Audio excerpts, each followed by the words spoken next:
O 28 de outubro do ano 2019 tiña lugar a primeira xuntanza a sesión constitutiva neste mandato municipal do Consello Municipal de Lingua do Concello de Vigo. Nesa xuntanza adoptáronse algúns acordos importantes en relación á composición da súa comisión permanente, en relación ás liñas de traballo e de actuación deste organismo que é o principal espazo de participación, o principal espazo de cooperación, de sinerxía en favor da plena normalización lingüística na nosa cidade, en favor da promoción activa do uso da lingua galega na principal cidade de Galiza, en defensa do dereito de todas as vigueses e de todos os vigueses a poder vivirmos, se así o escollemos, plenamente no noso idioma.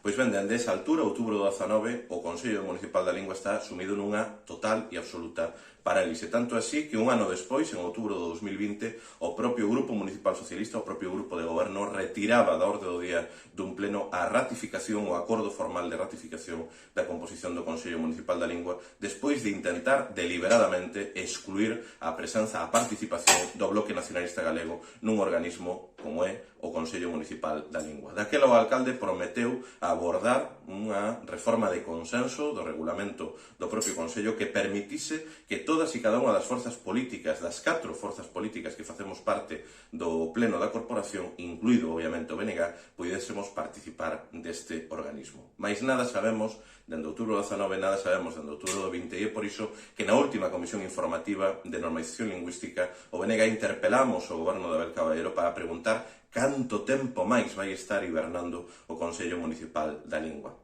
Oxalá o goberno de Caballero dedicase un 1% do esforzo, da enerxía e dos recursos que destina a promocionar en Vigo o uso do inglés, a promocionar o uso da lingua propia de Galiza. Oxalá dedicase un 1% da enerxía que dedica a promocionar o inglés para respeitar, poñer en valor o uso do galego, poñendo fin a esta política galegófoba que o único que demostra é unha visión raquítica do papel da cidade, que non é outro que de sermos a principal cidade do noso país, a principal cidade de Galiza.